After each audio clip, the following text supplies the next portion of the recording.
So Bitcoin is currently at almost 81,000 and it seems to be going up slowly. I'm going to give you my take on why I am not currently holding any Bitcoin and I'm pretty much waiting. If you really want to buy in, I suggest you DCA, cost average, buy every day or week. Just don't go all in because you might lose all your money.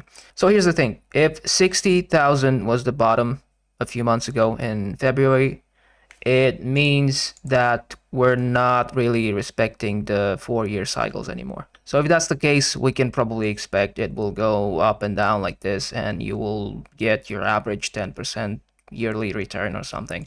That's great, but it's not something I'm interested in investing. I think investing in Bitcoin is more risky than investing in the S&P, for example, and if I'm going to get the same returns in both places, I would rather just invest in the S&P because it feels less risky. So again, if 60,000 was the bottom and Bitcoin does not have 4-year cycles anymore, I am fine with missing out on Bitcoin and I will probably use my money to buy into the S&P or Nasdaq or something else, and that's fine.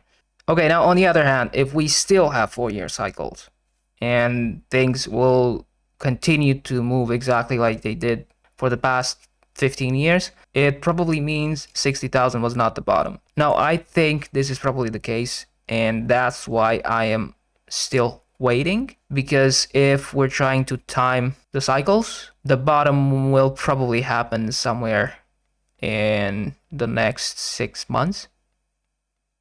And the range will probably be in the 40 to 50,000 range. So if that's the case, the chart will probably bottom about a year, and we will peak in a few years in the 150 to 200,000 range, I guess. This is my take. This is what I think will happen. I could be wrong. Again, this is just what I plan to do.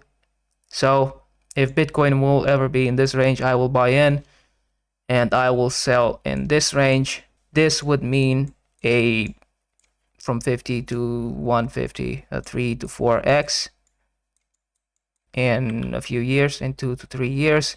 So this is what I plan to do, and as of now, I am not doing anything. I'm just waiting.